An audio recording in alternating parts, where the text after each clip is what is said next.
insya-Allah pada hari ini kita akan mempelajari qiraat sab'ah bagi surah Quraisy. Di dalam surah Quraisy ini mempunyai 8 riwayat. Oleh itu saya membahagikan kepada 2 siri. Siri yang pertama murid akan mempelajari bagi riwayat Qalun wajah 1 hingga wajah yang keempat. Dan seterusnya adalah siri yang kedua akan mempelajari daripada riwayat Warsh, Ibnu Amir, Khalaf dan juga Khallad. Seterusnya kita pergi kepada siri yang kedua. Pada siri yang kedua ini kita mulakan dengan riwayat Warsh. Khilaf yang berlaku di dalam riwayat Warsh ini ialah taslisul badal pada kalimah li'ilafi dan juga pada kalimah ilafihim.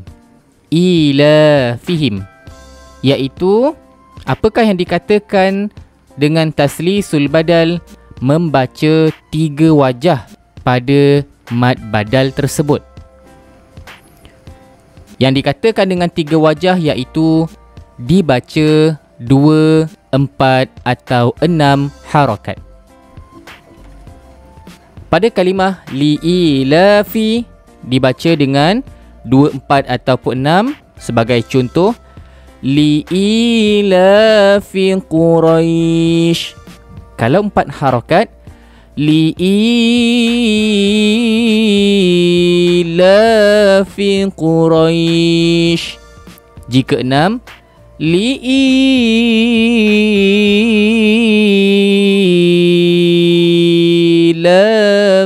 Quraisy. Pada kalimah mad badal tersebut dibaca 2, 4 ataupun 6 harakat. Begitu juga dengan kalimah ilafihim. I tersebut ilafihim.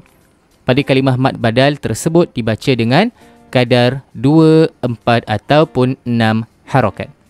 Seterusnya ialah pada kalimah mad jaiz dan juga mad wajib yang berada di dalam surah Quraisy ini dibaca secara isba'. Apakah yang dikatakan dengan isba'? Isba' itu ialah dibaca dengan kadar 6 harakat. Dan yang terakhir ialah ku taslisul badal juga pada kalimah ju'i wa amanahum. Kalimah wa amanahum.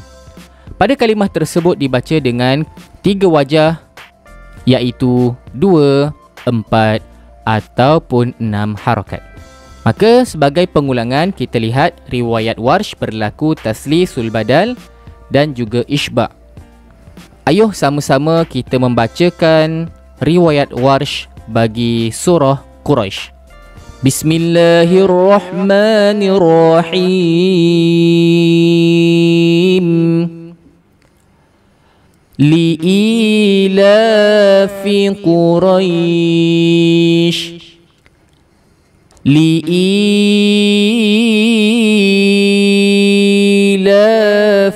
Quraisy. li'ilafi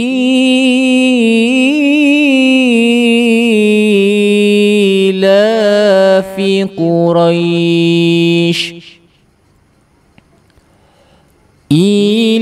إيلافهم رحلة الشتاء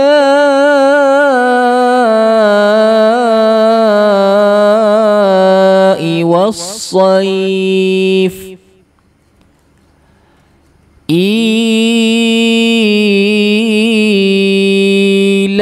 إيلافهم رحلة الشتاء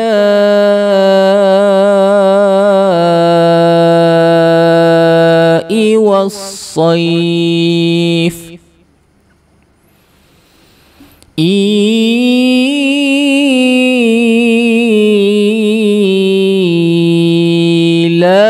إيلافهم رحلة الشتاء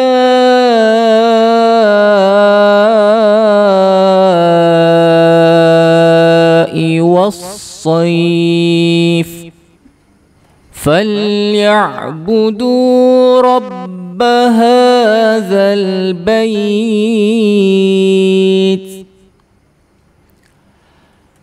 الذي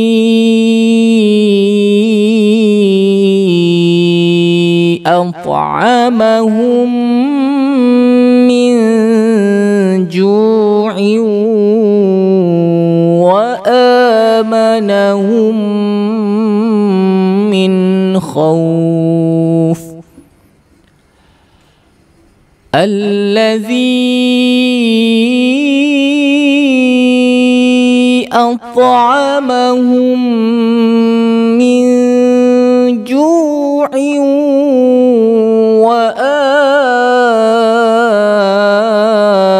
وآمنهم من خوف الذي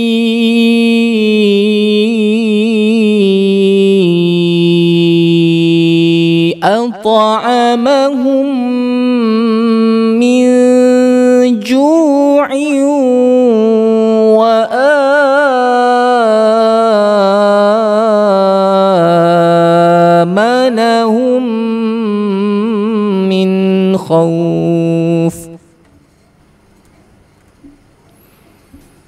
Baiklah, seterusnya kita pergi kepada riwayat yang seterusnya. Riwayat seterusnya daripada riwayat Ibnu Amir. Khilaf yang berlaku di dalamnya ialah berlaku hazafiyah. Apakah yang dikatakan dengan hazafiyah? Iaitu membuang huruf ya pada kalimah li'ilafi. Pada kalimah li'ilafi dibuangkan huruf ya, maka dibaca li'ilafi. Li'ilafi. Maka itulah khilaf yang berlaku di dalam riwayat Ibnu Amir. Dan yang lain adalah bacaan seperti biasa. Oleh itu perhatikan, ini adalah bacaan daripada riwayat Ibnu Amir bagi surah Quraisy. Perhatikan. Bismillahirrahmanirrahim.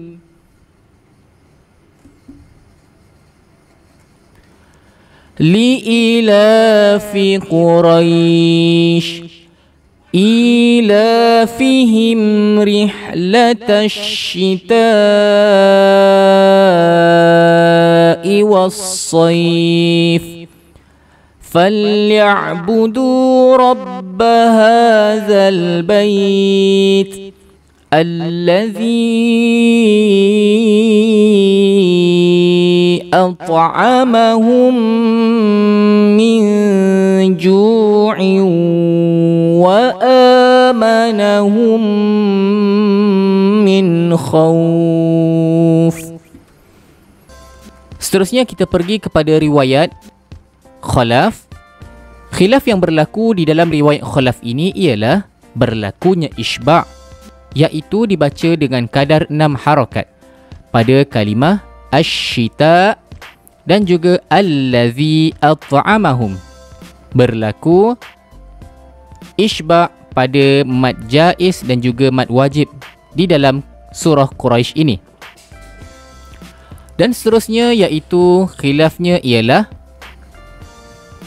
dibaca tanpa gunnah pada kalimah ju'in wa amanahum.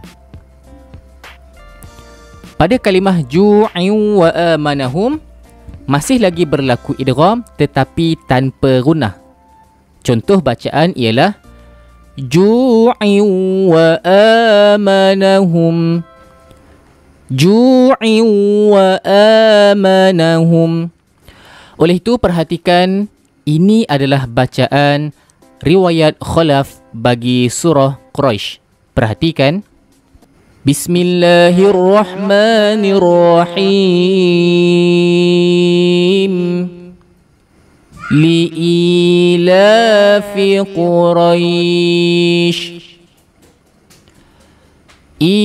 إيلافهم رحلة الشتاء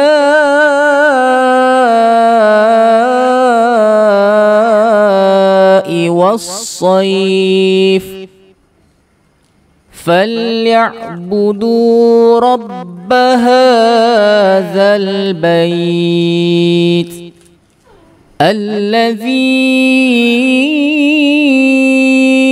at'amahum min ju'in wa amanahum min khawf.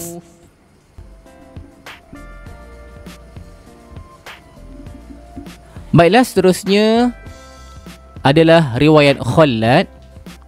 Pada riwayat Khalad ini adalah hampir sama dengan riwayat Khalaf. Bezanya ialah pada kalimah ju'in wa amanahum. Pada riwayat Khalaf sebentar tadi dibaca tanpa gunnah, tetapi pada riwayat Khalad dibaca dengan gunnah ataupun bacaan seperti biasa. Sebagai pengukuhan, tugasan pada hari ini ialah anda diminta untuk menghantar rakaman suara bagi riwayat Warsh dan juga riwayat Ibnu Amir. Tugasan seterusnya ialah anda diminta untuk memberikan persamaan dan perbezaan bagi riwayat Khalaf dan juga Khalad bagi surah Quraisy ini. Wallahu alam, sekadar itu sahaja untuk pembelajaran kita pada hari ini.